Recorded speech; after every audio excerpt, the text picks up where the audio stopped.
Bueno, hablar de estas enfermedades transmitidas por los alimentos, sabemos que constituye un importante problema de salud pública, ¿no? Debido a que hay un incremento en su ocurrencia, el surgimiento de nuevas formas de transmisión, la aparición de grupos poblacionales vulnerables, el aumento de resistencia también de los patógenos a los compuestos antimicrobianos y el impacto socioeconómico que ocasionan. Las setas constituyen la segunda causa de morbilidad, no solo en nuestro país, sino en el mundo, ¿no? Las enfermedades transmitidas por los alimentos están dentro también, cuando hablamos del ámbito de vigilancia epidemiológica, se encuentran también dentro del rubro de las enfermedades que ocasionan enfermedades diarreicas agudas, aunque no solamente están relacionadas las enfermedades diarreicas a la presencia de microorganismos, ¿no? Existen otros factores que van a condicionar también la presencia de estas EDAs, ¿no? Sin embargo, como le digo, gran parte de estas enfermedades transmitidas por alimentos, ¿no? se producen en nuestro país y en todo el mundo, ¿no? Efectivamente han aparecido también nuevos microorganismos emergentes, se da también un aumento de resistencia microbiana, igualmente también grupos poblacionales vulnerables, ¿no? Nuevas formas de transmisión, ¿no? Todo ello ha conllevado que se establezca realmente una preocupación en el mundo, ¿no? Acerca de casos en los cuales se reportan brotes de estas enfermedades transmitidas por alimentos, ¿no? El sistema de salud pública requiere, por lo tanto, obtener de forma oportuna y eficaz información médica, datos personales, ¿no? Síntomas y análisis de laboratorio de los restos de alimentos o de las materias primas empleadas en su elaboración, o incluso de las manos de las personas involucradas en la manipulación del alimento. Con respecto a lo que son precisamente el cómo detectar o cómo tener una estadística, aún falta mucho por trabajar en nuestro país y realmente también en el mundo, dado que las estadísticas las estadísticas existentes tampoco reflejan la realidad de casos que se hayan reportado de brotes de ETAs, ¿no? Hay muchos casos que se sabe hasta la fecha y que no se sigue una adecuada, un reporte o una investigación epidemiológica debida, ¿no? En muchos casos la persona que acude al centro de salud, al hospital o a la clínica, mayormente puede tener los signos y síntomas de esta enfermedad, de una ETA, como náuseas, vómitos, diarreas, que son los principales síntomas comunes en una ETA bacteriana, por ejemplo. Sin embargo, el médico, en muchos casos el médico lamentablemente no hace todo un estudio, una investigación para poder determinar el agente causal. El médico inmediatamente medica al paciente y por lo tanto, sin haber investigado claramente cuál ha sido el agente causal de esta enfermedad. Por lo tanto, se desconoce y no hay una asociación entre el alimento ingerido y obviamente la persona que manifiesta los signos y síntomas de enfermedad. Por lo tanto, la vigilancia sanitaria lamentablemente no va de la mano con la vigilancia epidemiológica, ¿no? Estos sistemas deben de ser fortalecidos, implementados adecuadamente, realmente no solo, como les decía, en nuestro país, sino en el mundo, porque es una gran limitación que tenemos hasta la fecha. Los casos que mayormente se reportan son los que se han dado a conocer porque ha involucrado de pronto que puede afectar a un gran número de personas, dado, por ejemplo, una intoxicación alimenticia, ¿no? Un brote de una intoxicación alimenticia reportada y que ha afectado a un gran número de personas, ¿no? O porque haya habido comunicación a la prensa, o porque ha sido asociado a un evento en común, etcétera, ¿no? Entonces vemos que realmente los sistemas de vigilancia epidemiológica no están realmente, no se tiene realmente un adecuado sistema, ¿no? ¿Cómo entonces se producen estas enfermedades transmitidas por alimentos, ¿no? Hay varios factores por los cuales se pueden producir, ¿no? Uno de ellos, que también igualmente es un problema también en nuestro país, es a raíz del consumo de agua no potable, ¿no? Sabemos que hay lugares en nuestro país, en el interior de nuestro país, o también en algunos distritos donde haya la limitación de disponer de agua potable, ¿no? Entonces, el adquirir en muchos casos agua de camiones cisternas que de repente no estén, obviamente, teniendo los controles adecuados, ni de repente sean de repente autorizados por las respectivas DISAs, o que tengan obviamente una procedencia no adecuada, ¿no? No han pasado por los sistemas de cloración que permita actuar sobre los microorganismos. Entonces vamos a ver que si consumimos agua no potable, los factores de riesgo evidentes y latentes de poder enfermar existen, ¿no? Otro factor es por la comida o alimentos contaminados con microorganismos, ¿no? Allí directamente estamos viendo cómo si se efectúan malas prácticas durante el proceso de elaboración o de producción de un alimento, va a conllevar a que se tengan productos terminados, finales, ya sea comidas o alimentos procesados, que estén contaminados con microorganismos, los cuales van a ser ingeridos por las personas, ocasionándoles obviamente enfermedad, ¿no? También tenemos casos de presencia de parásitos o virus en la comida, en un alimento determinado, ¿no? Sustancias tóxicas, ya sea de origen bacteriano o químico, también presentes.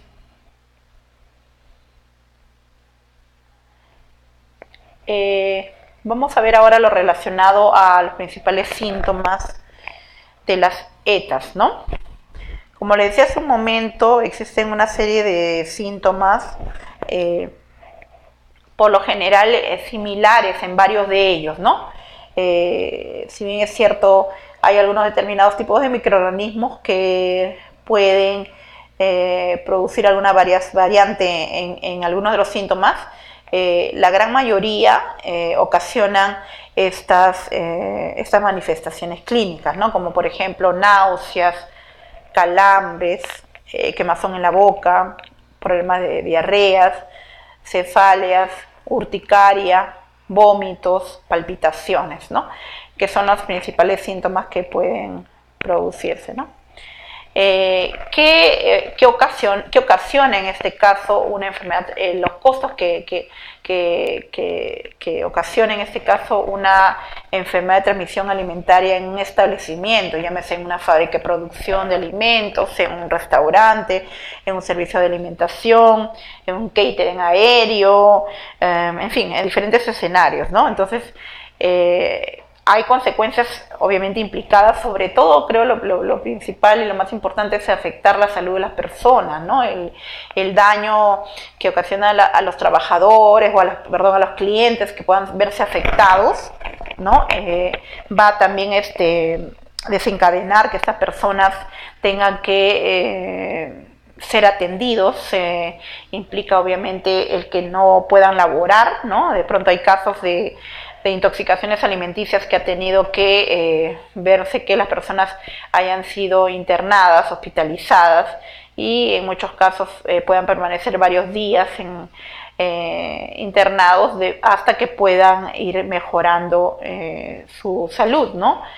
Sin embargo, ello implica, por lo tanto, entonces que esas personas no puedan laborar, hay una pérdida también económica, hay en este caso también un problema principalmente para el establecimiento, es un tema de desprestigio y puede en este caso conllevar a medidas de seguridad, como les decía hace un momento, de clausura o cierre del establecimiento. Clausura o cierre.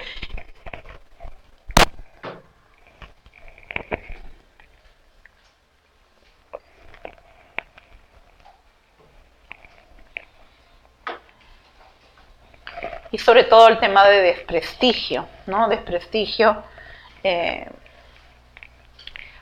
que conlleva pues a que esas personas, si hablamos de un restaurante, no quieran volver a regresar, por ejemplo, ya sea un restaurante, una panadería, a un servicio de alimentación, donde consumió un alimento que afectó su salud, ¿no? Y eso conlleva finalmente a pérdidas económicas, desprestigios, incluso acciones legales, ¿no? Hay casos que se han presentado también de intervenciones que se han hecho a establecimientos, que les mencionaba también al inicio de las exposiciones, que por ejemplo cuando se hacen intervenciones con la Fiscalía de Prevención del Delito y hay un problema grave como es el tema de alimentos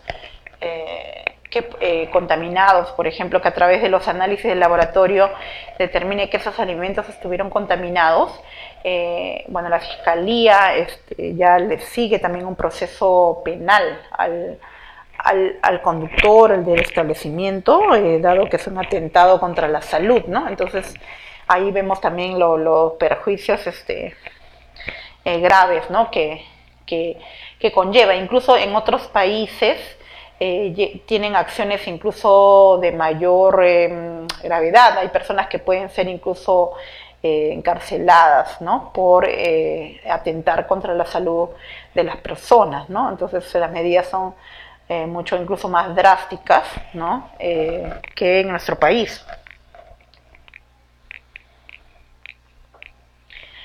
Como les decía hace un momento, entonces vemos también que eso contribuye a una pérdida de clientes, pérdida de ventas, pérdida de prestigio, reputación, ¿no? Pérdida de reputación, demandas que causen, por ejemplo, pagos, ¿no? Por ejemplo, también hay casos en los cuales hay denuncias, ¿no? El cliente afectado puede también hacer una denuncia a Indecopi, ¿no? Y eso puede conllevar que también le implique medidas administrativas de sanción al establecimiento. Entonces, finalmente también, o una indemnización, también generalmente se llegan a acuerdos entre la persona afectada y el establecimiento que ocasionó tal perjuicio, de tal manera que también tenga que indemnizar al trabajador, ¿no? Al cliente afectado.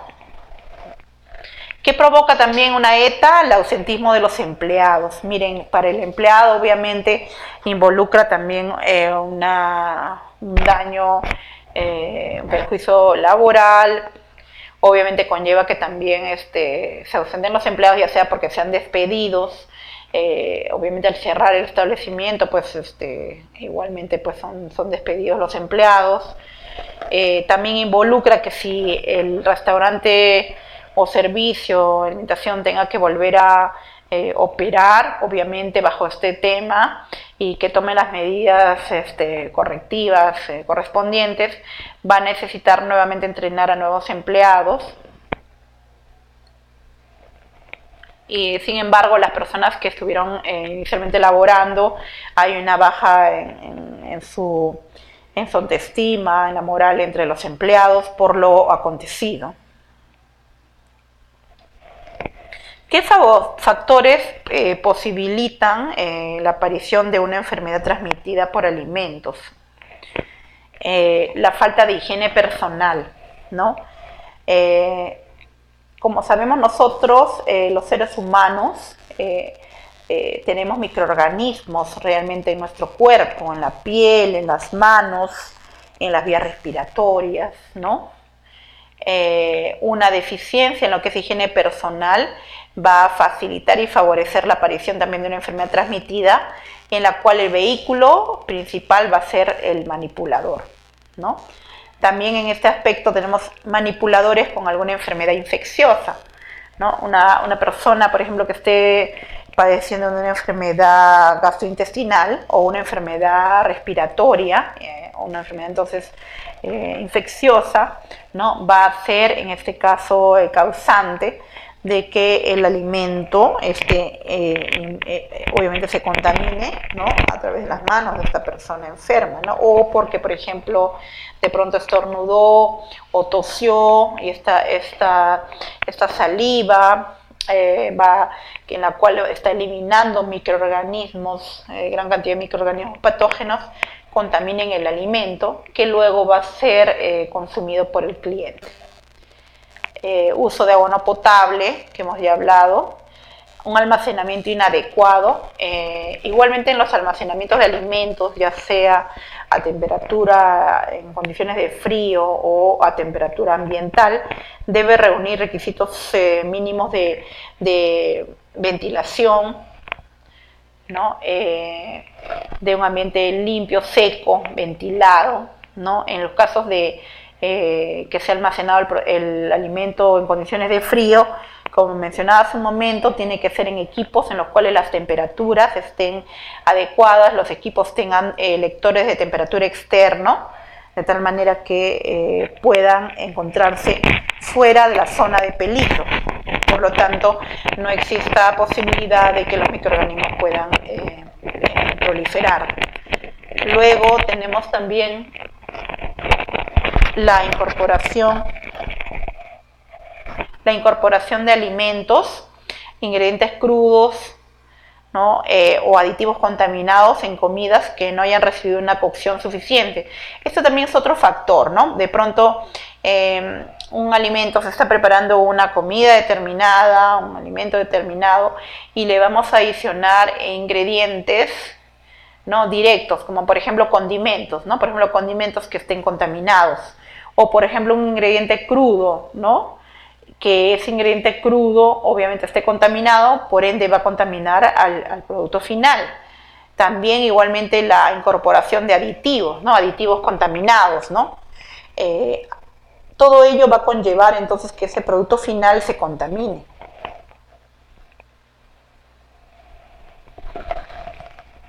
¿De qué otra manera también se puede posibilitar la aparición de ETAs, ¿no? A través de utilización de alimentos no aptos, ¿no? Generalmente obtención de alimentos de fuentes inseguras o insalubres, ¿no?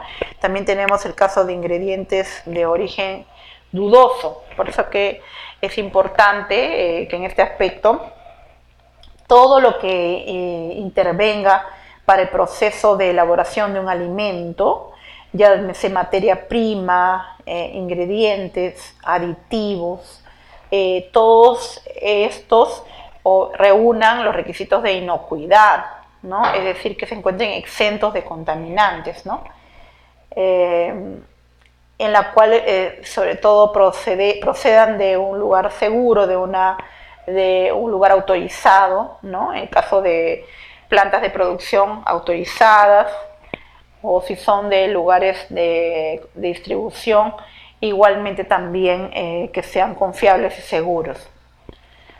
Otro de los factores que posibilita la aparición de ETAs es la contaminación cruzada. Eso lo vamos a hablar, no voy a explayarme en el tema porque luego lo vamos a hablar, ¿no? Luego tenemos también el contacto de alimentos o preparaciones con productos químicos. Es otro factor también que facilita la aparición de ETAs, ¿no? Allí hablamos entonces de la incorporación de un peligro de tipo químico, ¿no? Que ocasiona también una ETA, ¿no? Cuando hablamos, por ejemplo, en caso de plaguicidas, ¿no es cierto? Esto viene a ser un problema bastante grave y también que sucede sobre todo en nuestro país, ¿no? Que es la aplicación de plaguicidas en muchos lugares lamentablemente sin control, ¿no? Sin una concientización o capacitación debida a los agricultores acerca del uso o la limitación en el uso también de estos productos químicos que, como sabemos, son cancerígenos, ocasionan daños a nivel de diferentes órganos, actúan en las mujeres en el aspecto reproductivo, en los niños en el aspecto locomotor, y vemos entonces los efectos lamentables a mediano o largo plazo en ser agentes carcinogénicos. Otro de los factores también es una cocción o un recalentamiento insuficientes, ¿no? Mediante la cocción, nosotros, aparte de lograr el efecto deseado en un alimento desde el punto de vista gastronómico, el objetivo principal es destruir microorganismos patógenos. Por lo tanto, las temperaturas y los tiempos de exposición cobran una vital importancia, porque si nosotros sometemos un alimento a una temperatura debajo estando en zona de peligro, por ejemplo, es decir, que no supere los 75 grados, 80 grados, que sería lo ideal, ¿no? Vamos a ver que entonces se va a dar una cocción insuficiente, encontrándose incluso dentro de lo que es zona de peligro, y favoreciendo por lo tanto el que continúen los microorganismos en él, ¿no? En el alimento. Otro de los factores que posibilita la aparición de ETAs, y está muy ligado también a temas de intoxicación alimenticia, es por la conservación del alimento a temperatura ambiente.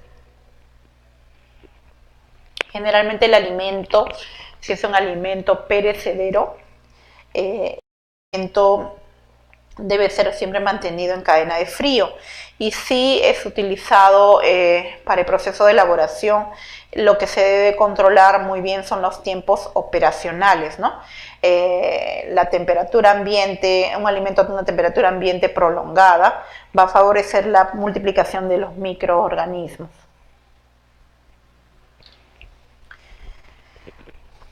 Otro aspecto también a considerar es lo llamado como pérdida de la cadena de frío. En la pérdida de la cadena de frío vamos a ver que generalmente se pueden encontrar almacenados los alimentos en equipos, ¿no? Pero estos equipos no se encuentran realmente que pueda no estar funcionando correctamente, de tal manera que tiene problemas de desperfectos, ¿no?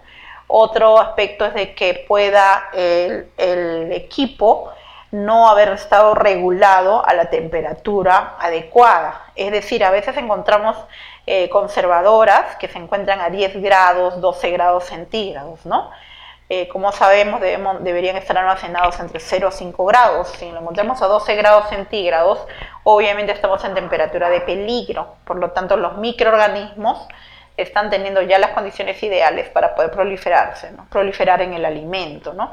Es un factor muy importante. También igual, si un alimento está sometido a congelación y también hubiera desperfectos en el equipo, o el alimento es sacado de congelación para ser descongelado a temperatura ambiente, lo cual no es adecuado tampoco, y hay casos en los cuales se ha observado que los descongelan a temperatura ambiente, utilizan una parte, por ejemplo, de un producto cárnico, y el resto lo vuelven a congelar, lo cual constituye una mala práctica. También es un factor que posibilita la aparición de enfermedades transmitidas por alimentos, ¿no? Que es lo que estaba mencionando, que sea una descongelación inadecuada. Luego tenemos alimentos que se han preparado con mucha anticipación al consumo. Es importante también en los procesos de elaboración de alimentos tener en cuenta también, es muy importante ver en qué época, en qué estación del año nos encontramos, ¿no? Por ejemplo, en una cocina, si estamos nosotros en una época de verano, ¿no? Y en la cual, como sabemos, las temperaturas son elevadas, muchas cocinas de restaurantes no reúnen las condiciones adecuadas de tener, por lo tanto, fuentes de ventilación o de extracción de vapores, de ventilación adecuada, de tal manera que las temperaturas se ven incrementadas por las cocinas, hornos que estén utilizando en los procesos de elaboración. Por lo tanto, estas temperaturas elevadas lo que están haciendo es favorecer mucho más entonces la proliferación de microorganismos. Y bajo estas condiciones ambientales no adecuadas, nosotros preparamos alimentos con mucha anticipación. Por ejemplo, por temas de tiempos, a veces en los lugares, en muchos restaurantes o servicios de alimentación preparan, por ejemplo, las cremas muy tempranito, ¿no? Entonces terminan de prepararlas, ¿no? Y como les decía, si uno tiene una preparación de un alimento de riesgo, como el caso de las cremas, una vez terminadas de preparar, deberían ser mantenidos en cadena de frío hasta que las utilicen, y en las cuales ya las van a proceder a fraccionar y poderlas servir, ¿no?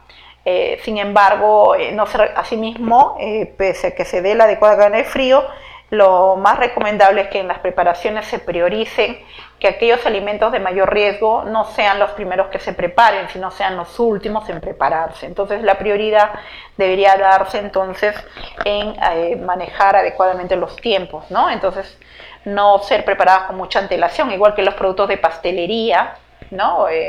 Que también es importante que, por ejemplo, incorporan ingredientes como el huevo, leche, crema de leche, que en este caso son alimentos igualmente de alto riesgo. Otro factor que posibilita la aparición de ETAs, tenemos la limpieza y desinfección de los equipos, pero de forma inadecuada. Este es un aspecto muy importante y esto va ligado a un programa de higiene y saneamiento. Si nosotros no efectuamos un programa de higiene y saneamiento efectivo, ¿no? De hecho, no vamos a tener superficies en contacto con alimentos sanitizadas. Si nosotros tenemos equipos o implementos de cocina no adecuadamente sanitizados, al contactar con el alimento, este se va a contaminar. Y entonces es a través de estos equipos o implementos que va a facilitar la contaminación de los alimentos y por ende también la aparición de ETAs, ¿no? Si es que hablamos que obviamente hay presencia de microorganismos patógenos, ¿no? Otro de los factores que posibilita la aparición de ETAs, tenemos la presencia de plagas, entre ellos tenemos insectos y roedores. Entre los insectos, obviamente cobra bastante importancia la presencia indeseable, obviamente, de moscas, cucarachas y roedores, ¿no? Y hemos visto cómo también a través de los medios de comunicación en los últimos tiempos hemos visto, por ejemplo, locales clausurados, ¿no? Incluso locales muy reconocidos porque se han encontrado presencias de roedores o de cucarachas, ¿no? Llámese restaurantes, cevicherías, chifas, panaderías, etcétera, en las cuales la presencia de plagas involucra un problema de salud pública, ¿no? Grave.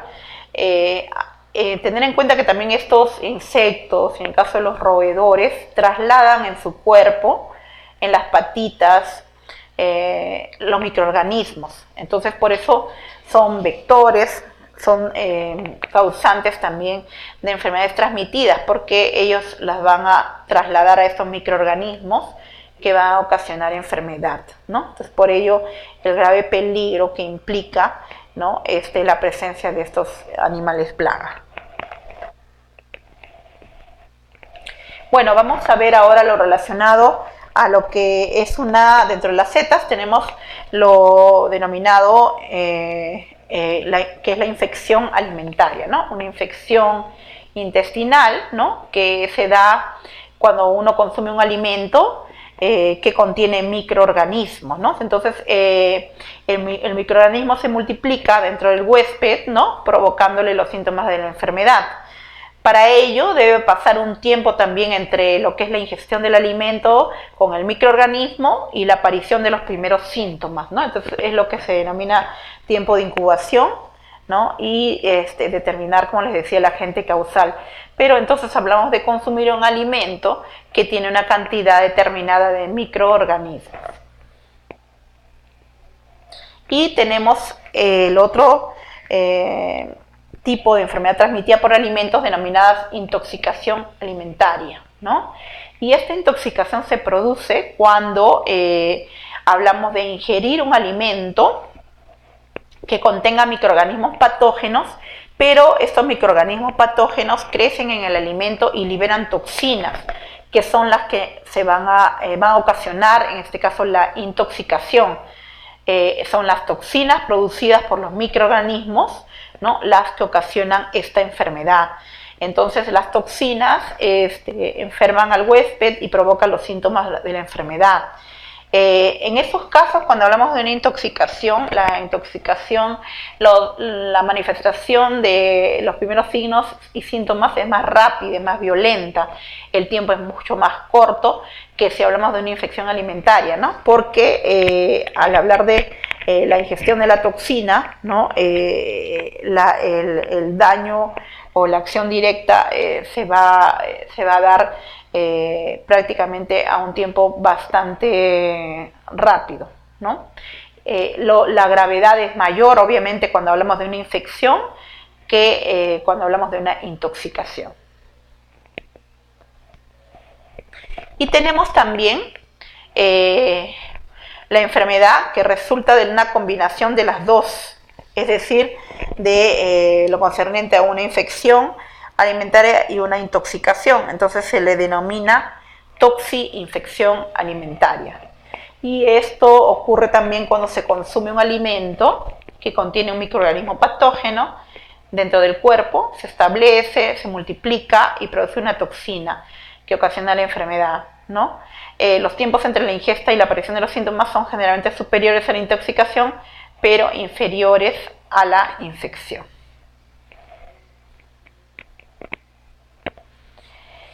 Hablamos nuevamente de lo relacionado a los grupos vulnerables, porque toda enfermedad transmitida por alimentos, si por ejemplo en un grupo, una población determinada, imaginemos de trabajadores de una empresa, ¿no? Entonces que han consumido un alimento en común, de pronto pueden haber consumido un alimento en común 100 personas, pero resulta que de esas 100 personas, un aproximado de 15 a 18 personas manifiestan signos de una enfermedad, ¿no? Sin embargo, los demás aparentemente no. De repente de esos 17 y 18 manifiestan síntomas más, se puede decir, se manifiesta clínicamente en la persona. De repente pueden haber unas 5 personas que han tenido un malestar muy leve, casi insignificante, y el resto de personas aparentemente no tuvo nada, ¿no? Entonces vamos a ver que entonces en una manifestación de una enfermedad transmitida por alimentos se tienen que ver muchos factores, entre ellos también el nivel de inmunidad de la persona. Tenemos que tener en cuenta si la persona pertenece a una población, al grupo denominado vulnerable, ¿no? Por ejemplo, si es en este caso, como les decía, muy común también en ver que estos reportes de ETA se dan, por ejemplo, en una reunión social. Por lo general se han producido brotes, por ejemplo, en personas que han asistido a un matrimonio, de repente han ido a una quincana o han ido a un buffet, generalmente eventos sociales. O puede haber sido también igual un grupo de población determinada que ha ido a un establecimiento, ¿no? Un restaurante, a un hotel con servicio de alimentación, etcétera, un evento, qué sé yo. Entonces, vamos a ver entonces que pueden haber asistido personas adultas, pueden haber ido niños, jóvenes, adultos mayores, mujeres embarazadas, personas de repente con otro tipo de afecciones, con algún tipo de enfermedad persistente aparentemente, pero bueno, que no les está condicionando que estén en cama, ¿no? Sin embargo, estos grupos vulnerables van a ser muy fácilmente afectados, ¿no? Hablamos que también sus niveles de defensa son bajos, ¿no? Y van a ser de hecho más susceptibles de adquirir una ETA, ¿no? Dentro de estos grupos vulnerables volvemos a mencionar niños y personas adulto mayor, mujeres embarazadas, personas que tengan el sistema inmunológico débil, ¿no? Debilitado, pacientes con cáncer, personas, por ejemplo, con órganos trasplantados, o personas predispuestas por padecer de alguna enfermedad, ¿no? De pronto también aparentemente está predispuesta a enfermar y con haber consumido un alimento contaminado, obviamente se desencadena la enfermedad, ¿no? En esta, ¿no? Entonces, es importante, por lo tanto, tener en cuenta los casos en los cuales están directamente mucho más afectados la población vulnerable. ¿Qué noticias nos refieren la Organización Mundial de la Salud, la Organización Panamericana de Salud sobre ETAs, ¿no? Que los alimentos insalubres causan más de 200 enfermedades, ¿no? Entonces tenemos una gran lista de enfermedades que se producen ocasionadas por alimentos, ¿no? Y que ocasionan esta gran cantidad de enfermedades y que obviamente afectan a la salud de las personas, ¿no? Por eso que también en cuanto a esto mencionarles que la Organización Mundial de la Salud publicó ya hace varios años, ¿no? Uno de los mensajes educativos y de prevención es lo relacionado a las 5 claves de inocuidad de los alimentos, ¿no? Para poder, a través de estas recomendaciones, poder prevenir la presencia de alimentos contaminados. Según la Organización Mundial de Salud, nos dicen que la incidencia anual de diarreas estimada en el mundo es de 1.500 millones de casos y se ha descrito que el 70% de las diarreas que se originan por la ingestión de alimentos contaminados con microorganismos y sus toxinas, o sea, son ocasionados, el 70% de estas diarreas se deben a la ingestión de alimentos contaminados con microorganismos y o sus toxinas, ¿no? Entonces vamos a ver que hay alrededor de 250 agentes causantes de ETAs, entre los que incluyen bacterias, virus, hongos, parásitos, priones, toxinas y metales pesados también, ¿no? Vemos que esta cifra es bastante alta, por lo cual, como les decía hace un momento, involucra un problema de salud pública a nivel mundial. ¿Cuál es nuestra situación aquí en el Perú? En el Perú, donde se sabe que el 38% de hogares tienen acceso a agua, las ETAs son fundamentalmente o indudablemente un problema de salud pública, las cuales a menudo ocurren como brotes, por lo que realmente la vigilancia epidemiológica debiera ser de vital importancia. Si bien es cierto, en nuestro país se incluye la notificación obligatoria e inmediata de las ETAs al sistema de vigilancia, también debería desarrollarse una vigilancia de los agentes patógenos causantes de ETAs más frecuentes en el país mediante una variedad de métodos de tipificación.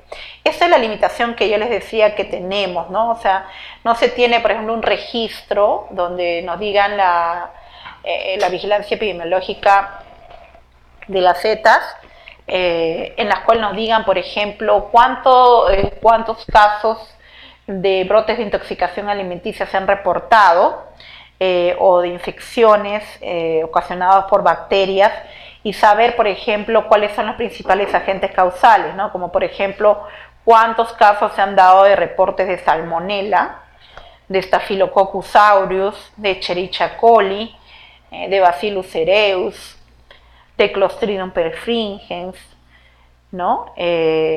No se sabe, no sabemos en este caso, no se cuenta con una estadística que determine esos agentes patógenos, en qué nivel, en qué cantidades, en qué número de personas ha afectado, ¿no? Eso es lo que no lo tenemos, ¿no?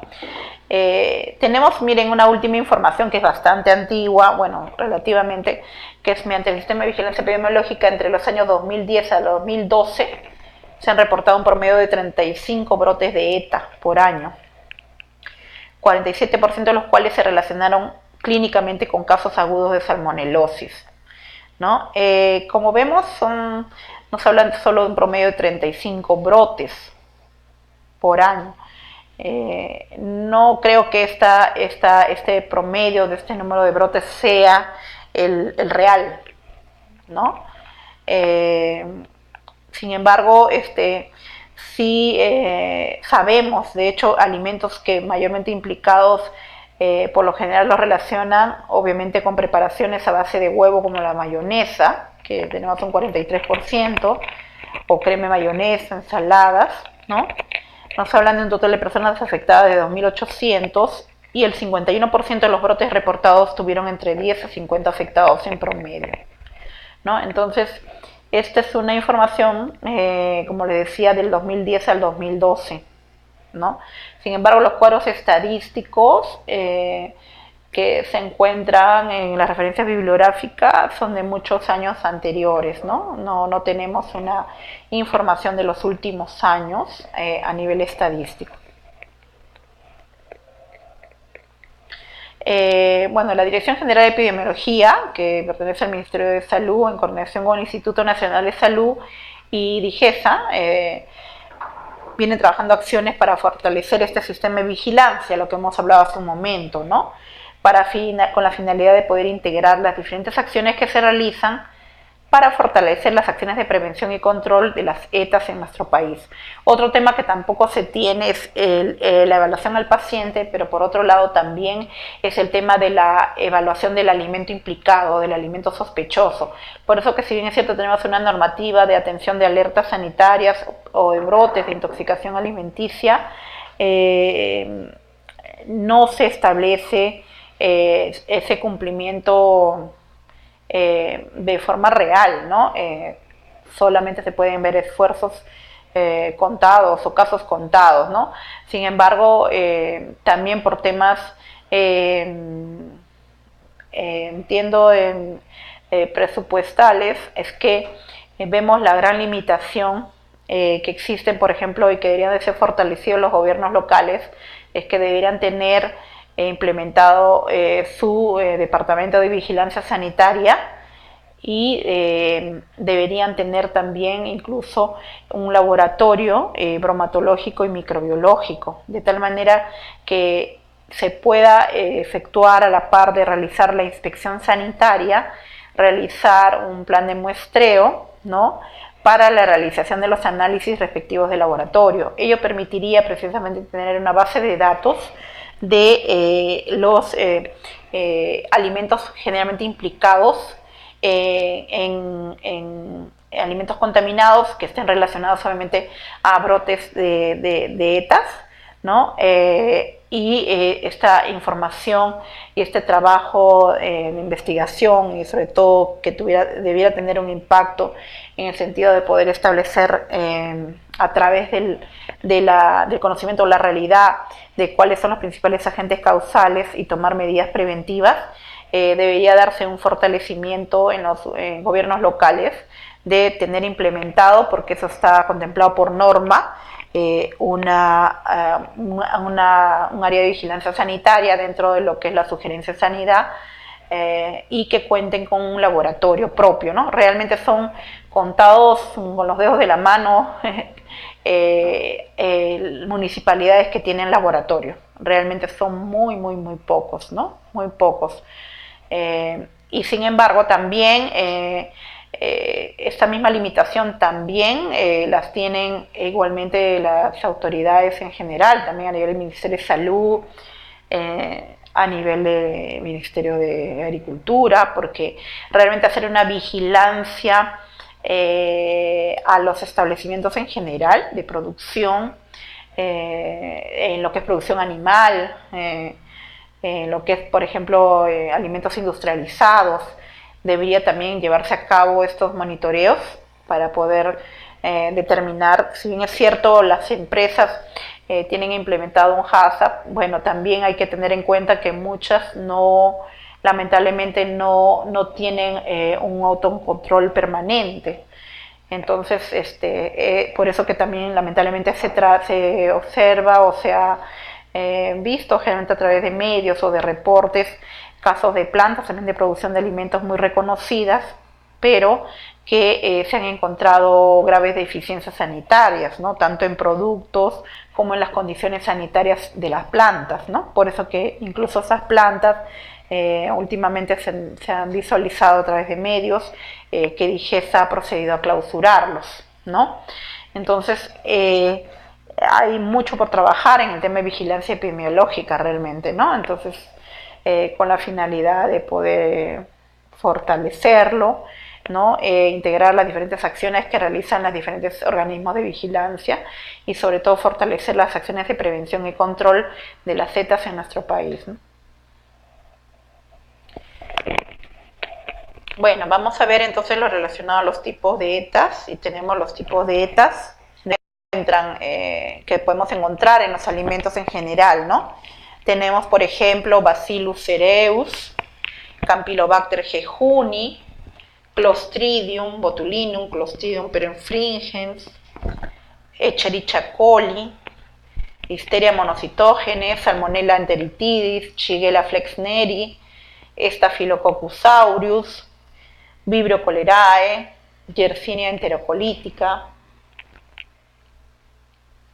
Vamos a empezar hablando brevemente de algunas principales bacterias, ¿no? Empezamos hablando de Salmonella sp. Y bueno, nos vamos a referir a Salmonella, en este caso especie, ¿no? Salmonella, porque sabemos que existen 2.200 variedades de Salmonella, 2.200 serotipos de Salmonella, ¿no? Sin embargo, como sabemos en nuestra normativa existente, en lo que son los criterios microbiológicos de alimentos, nos determinan de que el alimento debe estar exento de salmonela. Salmonella, ser una bacteria patógena, no puede encontrarse ni una sola unidad formadora de colonia de salmonella, ¿no? Es ausencia de salmonella. ¿Qué características tiene este microorganismo?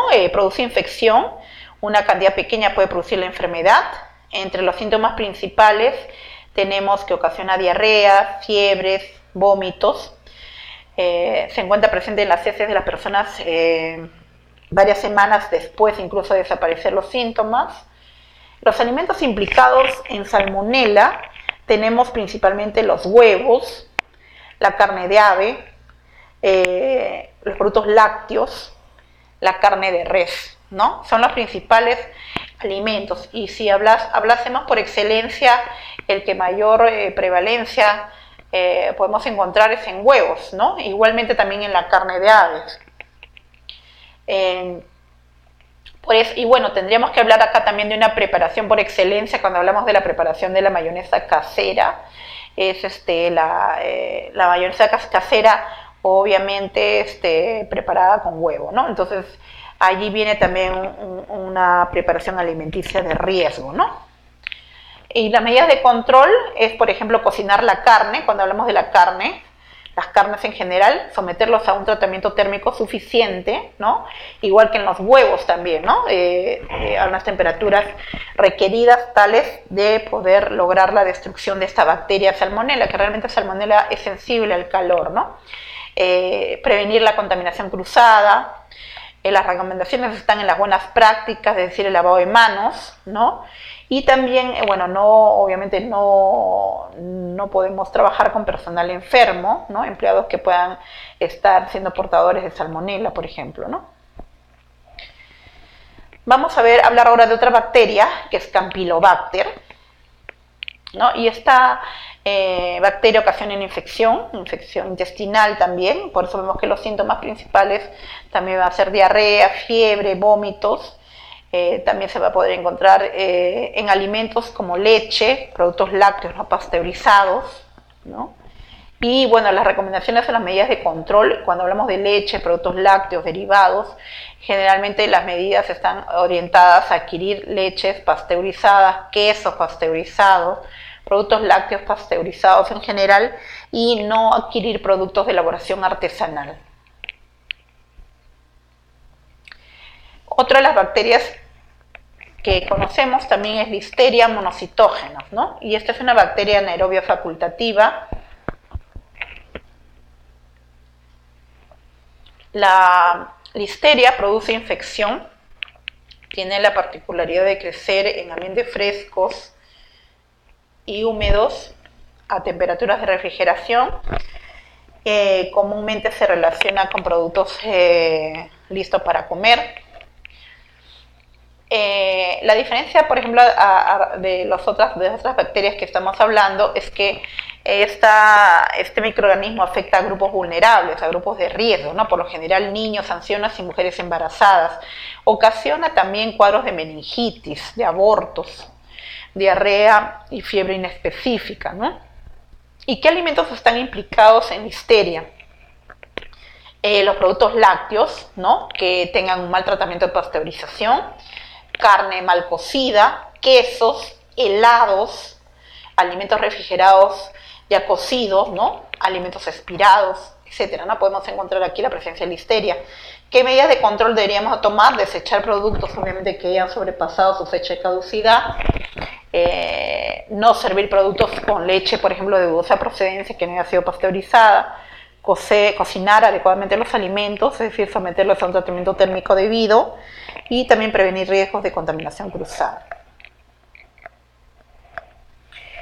Vamos a ver ahora otro microorganismo, que es el Vibrio parhemolyticus. El Vibrio parhemolyticus es un microorganismo que ocasiona también infección, crece muy rápido en lo que es la zona de peligro de temperaturas. Entre los principales síntomas tenemos diarrea, retorcijones, náuseas y vómitos, fiebre poco elevada y también presencia de escalofríos. ¿Qué alimentos están implicados? Bueno, los vibrios generalmente abundan o están presentes en alimentos marinos, ¿no? Están entonces en alimentos como las ostras, crudas o parcialmente cocidas, alimentos marinos crudos, ¿no? Es un microorganismo que se encuentra en el hábitat marino, ¿no? En ambientes marinos.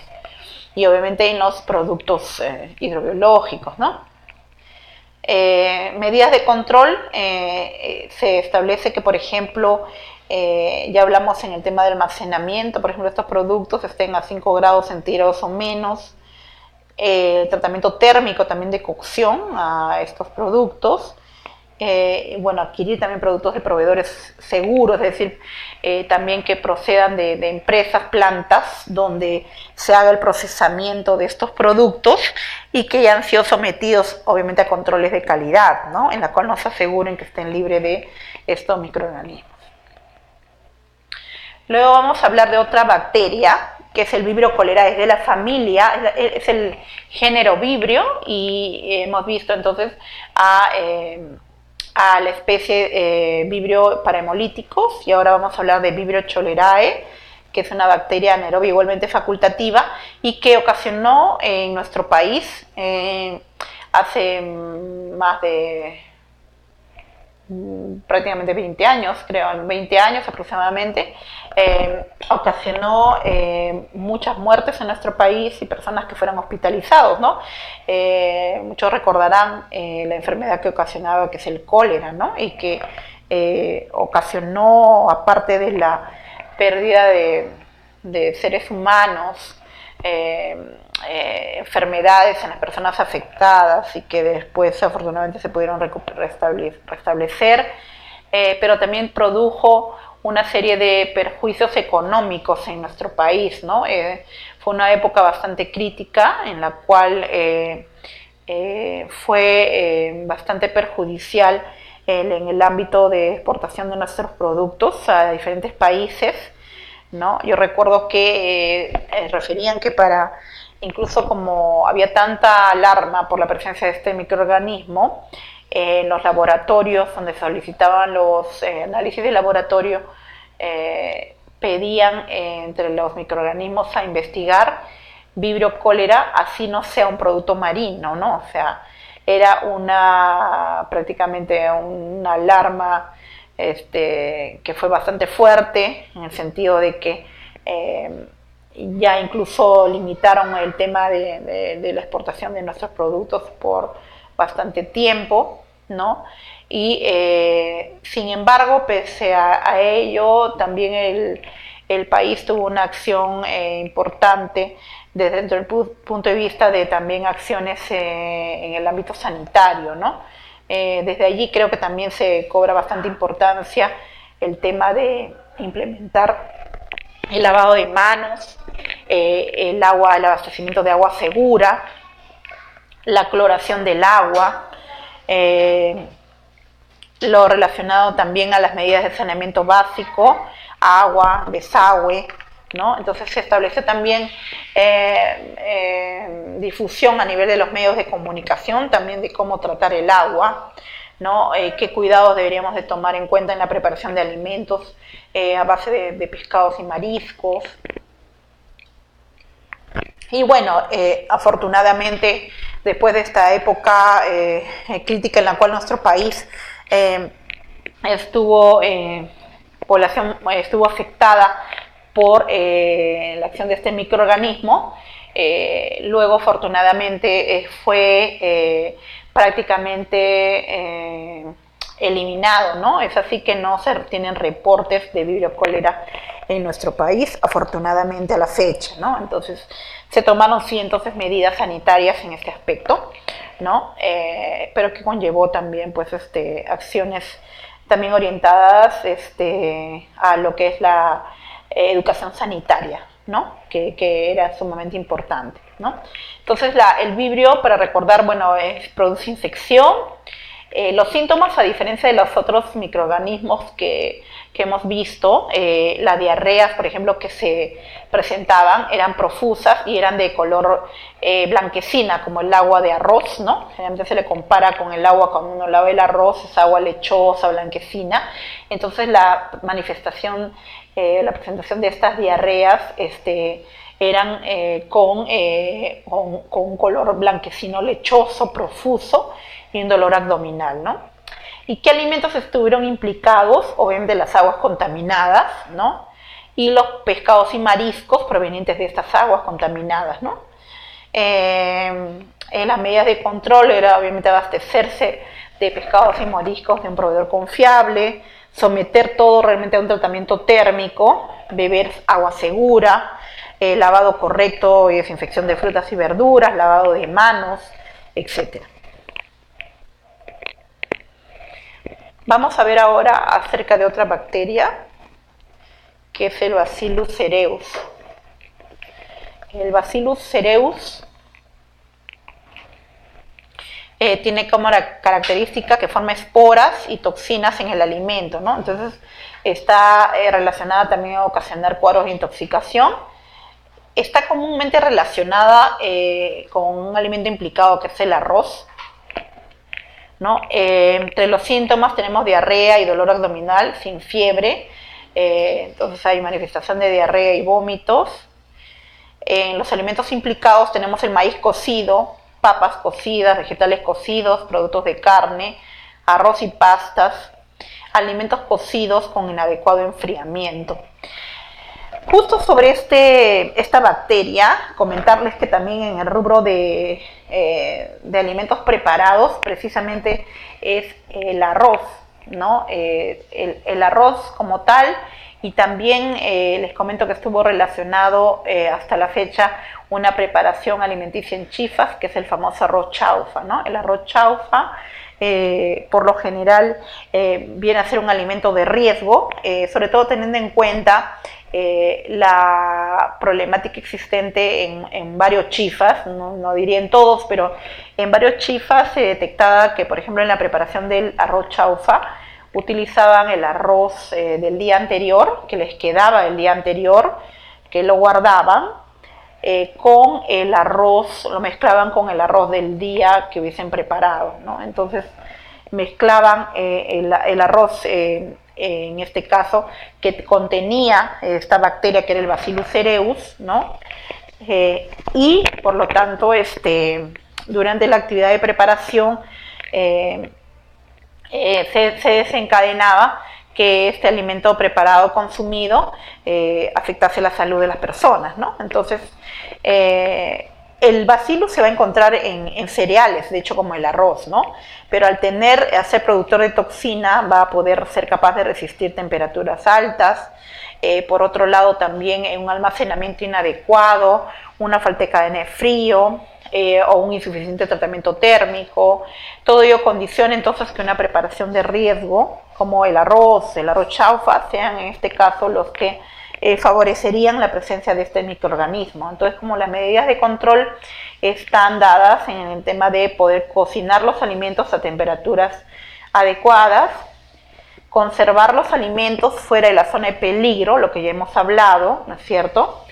Y si se lleva a cabo un recalentamiento, y esto hablamos, por ejemplo, de alimentos preparados en el hogar, en los cuales si es un alimento que se preparó y no va a ser consumido de inmediato, entonces guardarlo en cadena de frío, en refrigeración, ¿no? Y someterlo a un recalentamiento, pero en la cual se debe hacer a una temperatura de 74 grados centígrados como mínimo por 15 segundos, ¿no? Evitar cocciones lentas, ¿no? Y alcanzar por lo menos 60 grados en menos de 2 horas, ¿no? Entonces, la recomendación entonces está ligada entonces a ofrecerles un tratamiento térmico suficiente y también un almacenamiento, si es de cadena de frío, también adecuada, y si es que sea procesado un alimento a temperatura ambiente, esta sea el menor tiempo posible en lo que es zona de peligro. Vamos a hablar ahora de otro microorganismo, que es el Staphylococcus aureus. El Staphylococcus aureus es una bacteria productora de toxinas, ¿no? Es también entonces causante de intoxicación alimenticia. Se encuentra particularmente, algo importante destacar, que nosotros, los seres humanos, tenemos entonces este microorganismo como parte de nuestra flora normal, ¿no? Tenemos este microorganismo en la piel, en el cabello, en las vías respiratorias, ¿no? Sin embargo, vamos a ver que por eso que uno de los principales causantes de una intoxicación alimenticia en muchos brotes reportados se ha debido al propio manipulador de alimentos, que de repente haya tenido una herida infectada o haya tenido una quemadura, haya sufrido una quemadura que igualmente no tomó las medidas de protección debida, igualmente se haya podido infectar y por lo tanto se haya condicionado la proliferación de gran cantidad de estos microorganismos, y al estar la mano del manipulador obviamente conteniendo estos microorganismos son vehiculizados al alimento y por ende ese alimento consumido por el cliente, quien finalmente es el que va a dar la manifestación de la enfermedad, ¿no?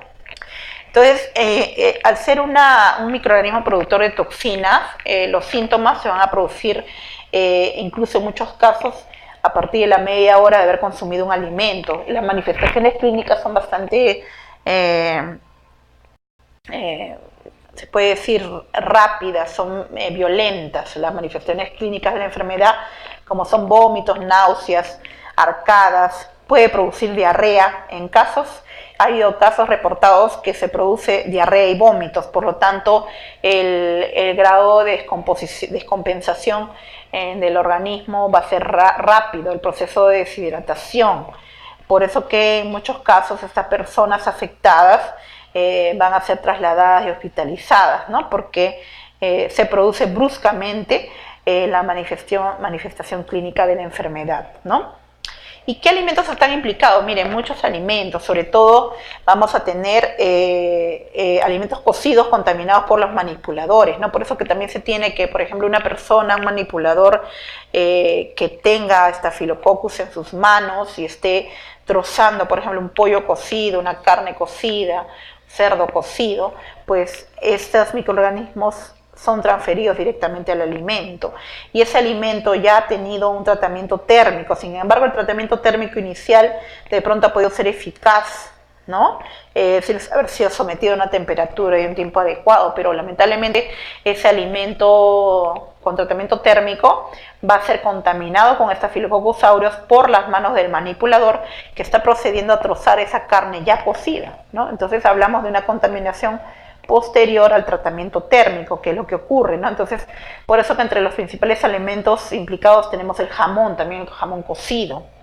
Y entre alimentos del grupo de pastelería tenemos las cremas pasteleras, ¿no? Generalmente las cremas chantilly y los helados. También cabe la importancia de recalcar, sobre todo en nuestra realidad, que uno de los alimentos también implicados es el queso de elaboración artesanal, ¿no? Y se han reportado muchos casos de intoxicación debido al consumo de quesos que han procedido de diferentes lugares de nuestro país, en las cuales no se ha realizado la pasteurización.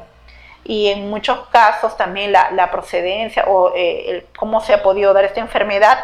También se han reportado casos de que estos microorganismos se han encontrado o han procedido de las ubres de vacas enfermas con mastitis. Entonces estos microorganismos han migrado de la ubre de la vaca hacia la leche, y esa leche contaminada con Staphylococcus aureus ha sido utilizada para preparar el queso, y al no haber habido un tratamiento térmico de por medio, por eso se ha detectado las grandes cantidades de Staphylococcus aureus en estos productos, ¿no? Entonces, realmente el queso viene a ser un alimento sumamente peligroso, un queso, vuelvo a repetir, de elaboración artesanal, no el pasteurizado. Por eso que la recomendación o las medidas de control es adquirir quesos que estén pasteurizados, ¿no? Porque lamentablemente los que son de elaboración artesanal no reúnen las garantías de calidad adecuadas, ¿no? Y ahí viene un tema con los chefs, los gastrónomos, en el sentido de que generalmente eligen utilizar el queso artesanal porque puede tener más gusto, ¿no?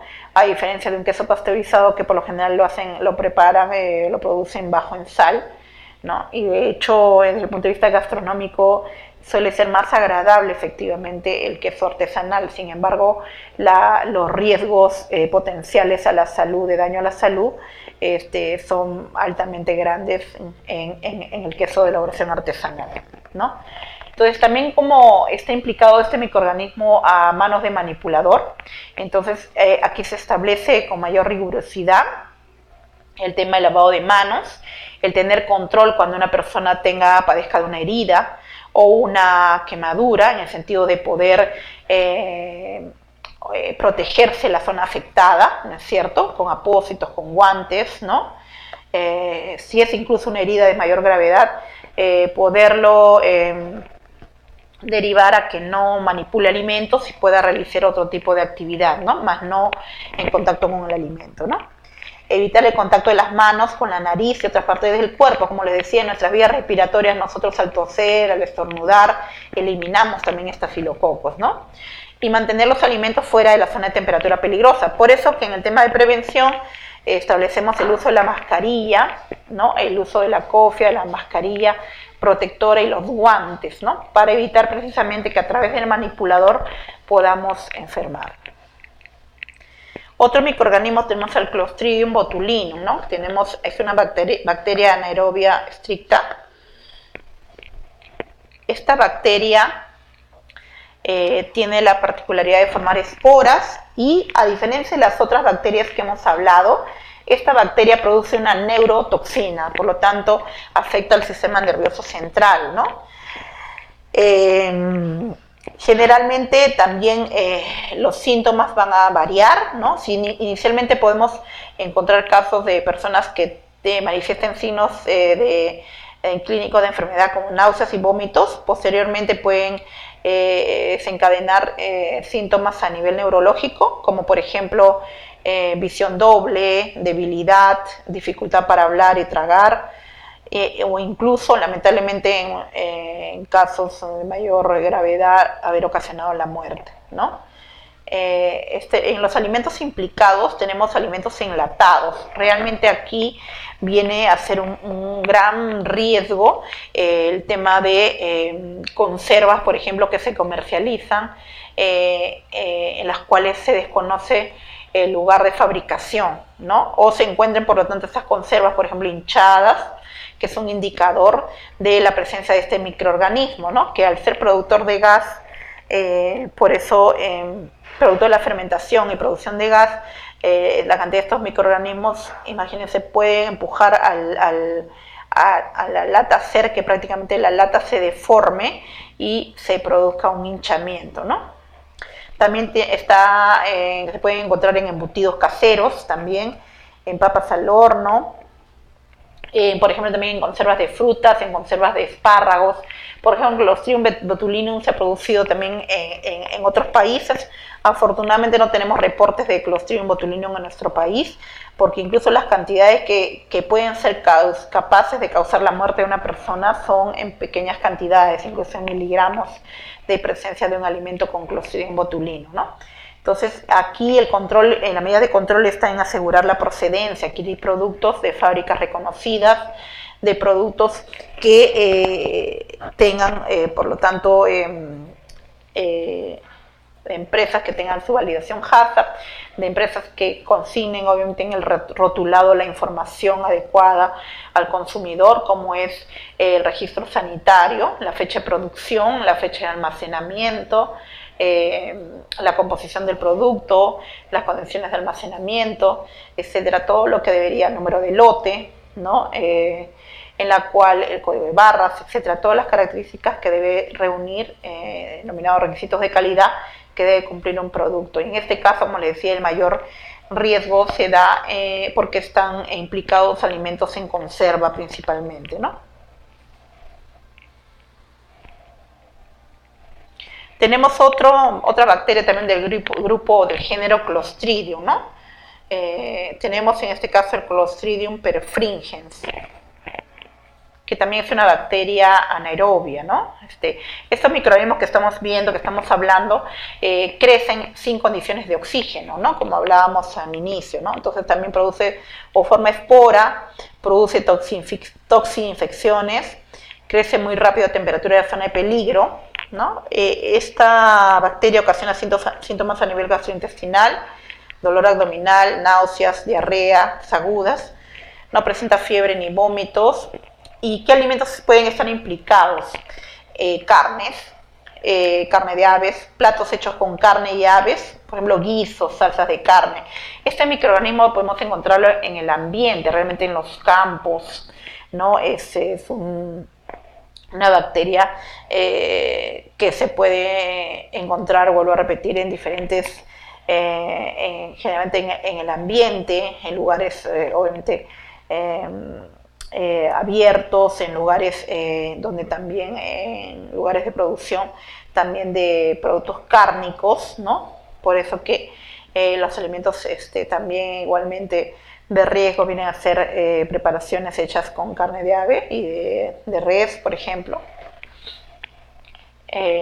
Luego tenemos, porque también se encuentra obviamente en el pienso, puede encontrarse, por eso que son importantes las medidas de control, ¿no? El cual es la conservación de alimentos fuera de la zona de peligro, efectuar un recalentamiento adecuado, fíjense en el caso de una preparación en base a carnes, ¿no? Evitar las cocciones lentas, ¿no? Vamos a hablar ahora de otra bacteria que es la Escherichia coli, la 0157, 026, que es una bacteria anaerobia facultativa.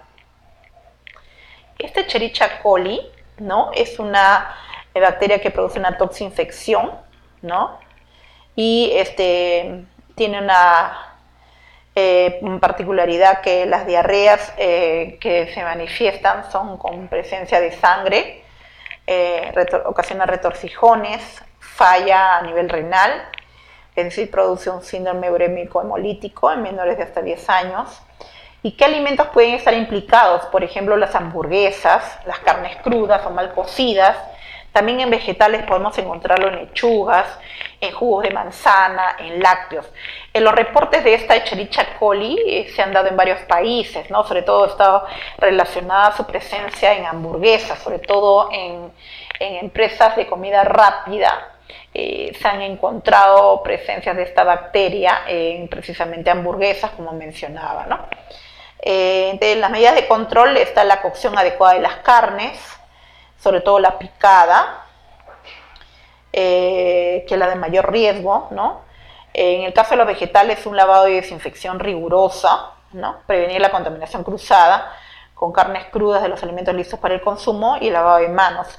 Bueno, acá estamos hablando de la Escherichia coli 0157, ¿no? Que es la productora de toxina en este caso la toxina Chiga, pero también quiero hablarles en líneas generales también de la Escherichia coli común, ¿no? Es que esta especie, la Escherichia coli, es la que, una de las bacterias más comunes, ¿no? Que ocasiona la famosa diarrea del viajero, ¿no? Por lo tanto, en nuestra realidad, en lo que cifran incluso estadísticamente en los reportes, es que personas que vienen de otros países y que, por ejemplo, ingresan a nuestro país, en fin, y consumen algún alimento, ¿no?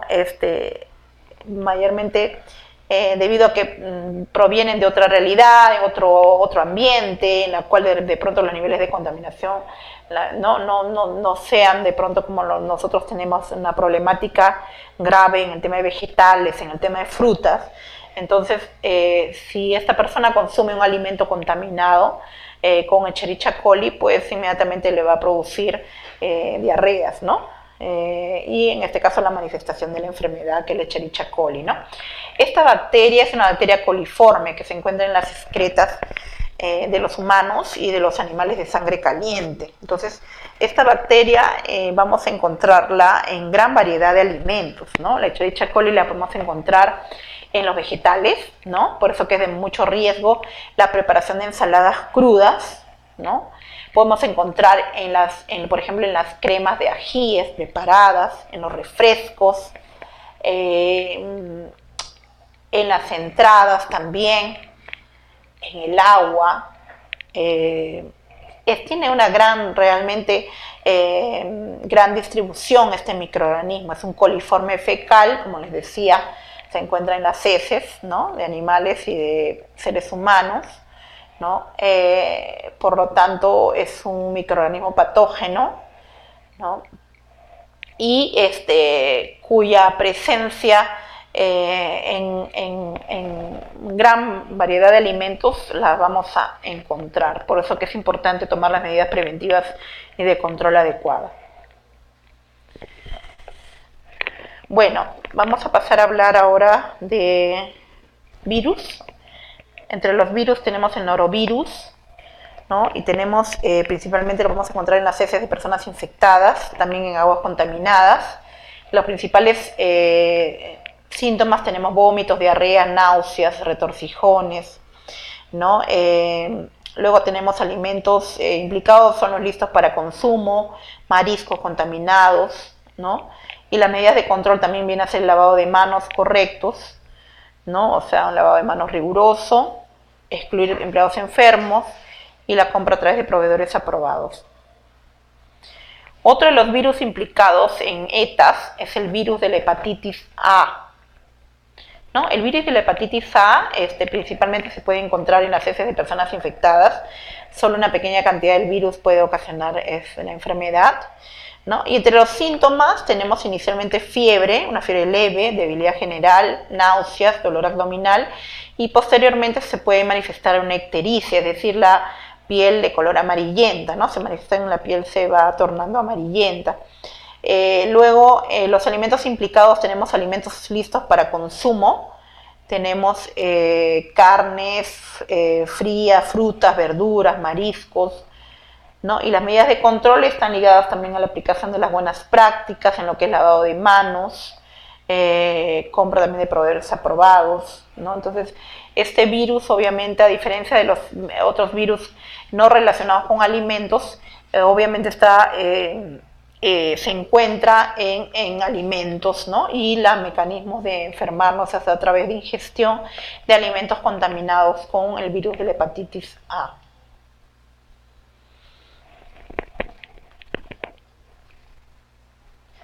Vamos a hablar ahora sobre los parásitos, que también igualmente son agentes causantes de ETAs. Tenemos, por ejemplo, el Anisakis simplex. Este parásito también se encuentra en ciertos pescados y mariscos, ¿no? Puede ser invasivo o no invasivo.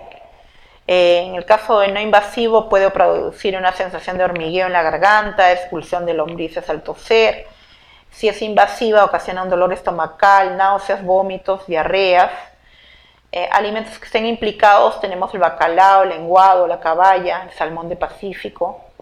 Medidas de control, la cocción del pescado a temperaturas mínimas seguras, comprar a proveedores aprobados, y si se compra, por ejemplo, para hacer una preparación a base de pescado crudo, asegurarse de que sea de un proveedor autorizado.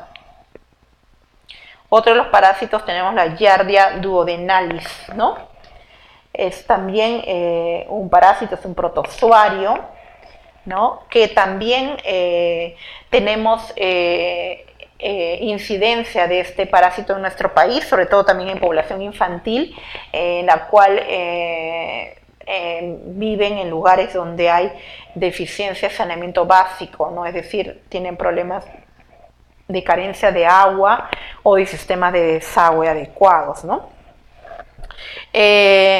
Por lo tanto, se puede encontrar entonces en aguas no tratadas, en las excretas de personas infectadas. Ocasiona inicialmente fiebre leve. También se puede posteriormente encontrar presencia de heces acuosas, retorcijones y náuseas. Y los alimentos implicados es el agua sin tratar. También igual al encontrarse estos protozoarios en el agua, también se han encontrado presencia de giardia en personas que han consumido vegetales crudos, ¿no? Obviamente esos vegetales crudos que han sido lavados con aguas contaminadas, se ha obviamente encontrado la presencia de estos parásitos, ¿no? Que ocasionan la enfermedad denominada giardiasis, ¿no? Entre las medidas de control, usar agua segura, ¿no? Lavarse las manos, excluir empleados enfermos, ¿no? Que tengan. Otro aspecto importante, solo voy a mencionar o explayarme más cuando hablemos de higiene personal, pero una de las evaluaciones o exámenes obligados que tiene que tener toda persona manipuladora de alimentos es pasar por una evaluación parasitológica, ¿no? Que es obligatoria para toda persona que va a manipular alimentos, porque la incidencia en nuestro país es aproximadamente del 10 al 15% de nuestra población está afectada con presencia de parásitos.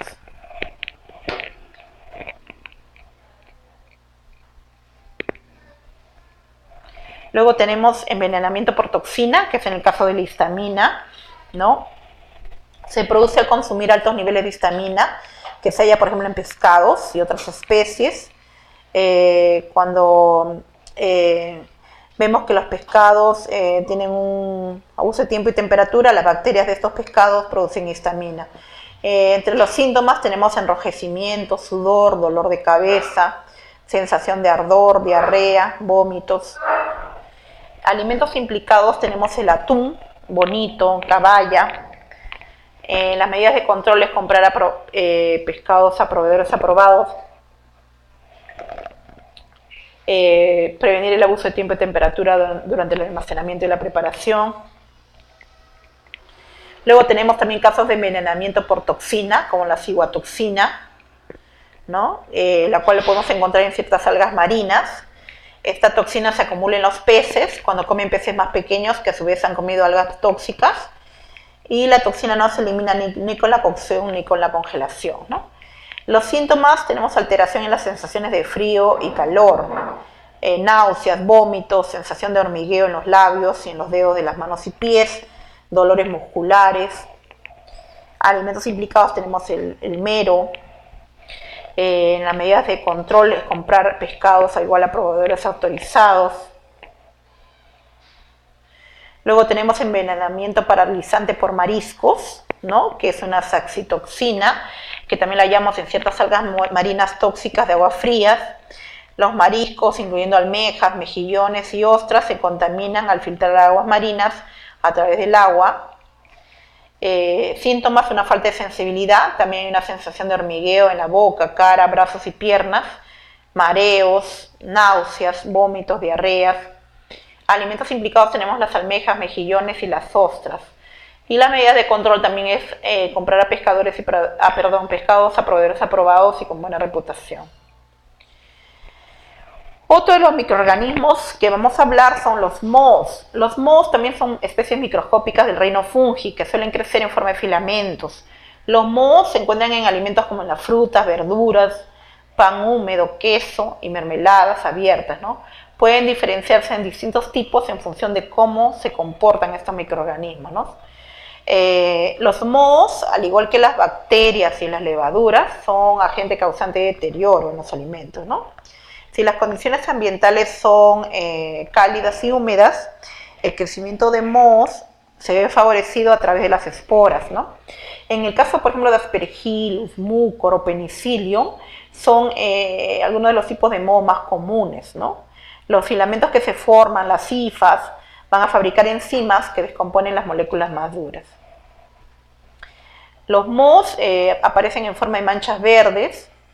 Muchos están provocados por Penicillium digitatum, que en la cáscara de los cítricos aparecen con sus características esporas verdezuladas. Se desarrolla sobre todo a temperaturas de unos 20 grados y una humedad alta y suele introducirse en la fruta a través de heridas. Este tipo de mohos son grandes expertos de la reproducción, en el caso sobre todo el que afecta el pan, ¿no? Entonces tenemos, por ejemplo, los diferentes tipos de mohos que afectan, por ejemplo, a las frutas, ¿no? A los diferentes tipos de frutas, vegetales, panes, ¿no? En los cuales van a poder dañarlos. Y lo más preocupante, como les decía, es la producción de toxinas, que son las micotoxinas, que igualmente son cancerígenas. En el pan de molde los mohos suelen aparecer si se sobrepasa la fecha de caducidad. Por eso debemos de tener en cuenta que los panes de molde, por ejemplo, tienen un tiempo de vida útil entre 7 a 10 días, ¿no? Entonces, hay que tener mucho cuidado durante el uso de los panes, ¿no? A veces, por ejemplo, guardarlos en condiciones de refrigeración, luego sacarlos al ambiente, luego volverlos a poner en refrigeración, dejarlos expuestos al ambiente, guardarlos en un almacén con presencia de humedad. Todo ello va a favorecer la presencia de los hongos, mohos en este caso, que van a manifestarse, aparecerse en el pan, ¿no? Los mohos, como les decía, son productores de sustancias tóxicas que son las micotoxinas, ¿no? Aparecen sobre todo en cereales y en frutos secos. En los vegetales pueden formar toxinas de elevada actividad patogénica, por lo que si se aprecia las características colonias algodonosas de mohos, debemos de rechazar todo el alimento.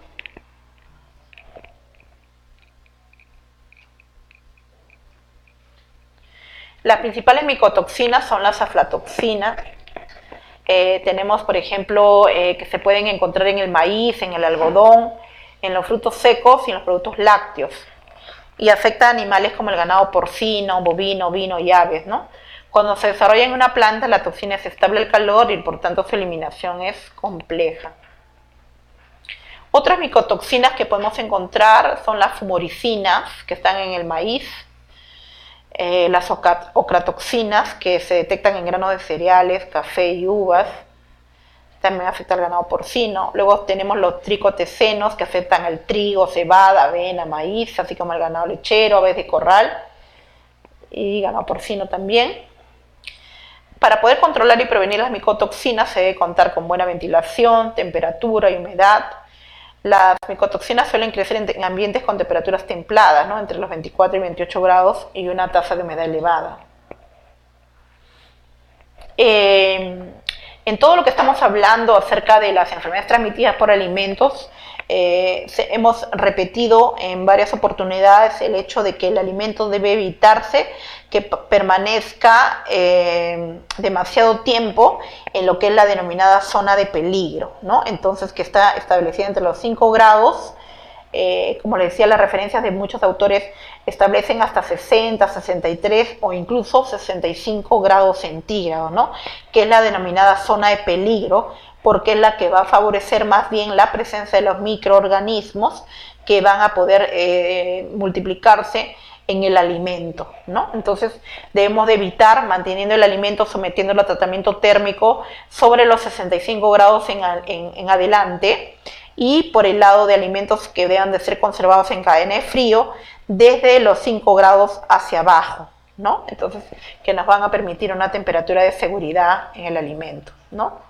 Estrategias de prevención de las setas: tenemos que elegir alimentos tratados para una correcta conservación, cocer bien los alimentos, cocinar bien los alimentos, consumir los alimentos inmediatamente después de cocinarlos, guardar los alimentos cocidos, guardarlos cuidadosamente, como les decía, si es una preparación que no va a ser consumida de inmediato, ¿no? Poderla guardar, ¿no? En cadena de frío y luego sacarla para su calentamiento respectivo, ¿no?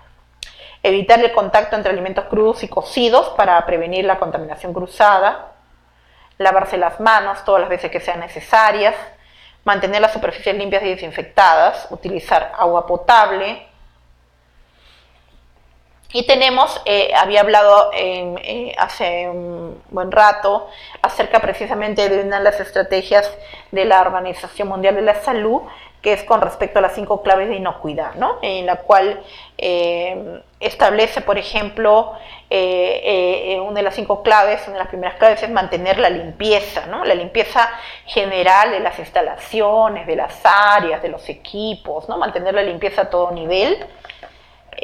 Otra clave de inocuidad es separar alimentos crudos y cocidos, ¿no? El objetivo es prevención de contaminación cruzada, que es también uno de los casos más recurrentes que se encuentran de tipos de contaminación. Luego, la cocción completa para lograr destruir microorganismos. La cuarta clave de inocuidad es mantener los alimentos a temperaturas seguras, ¿no? Hablamos entonces de temperaturas en caliente y temperaturas en frío. Y la última clave de inocuidad es usar agua y materias primas seguras,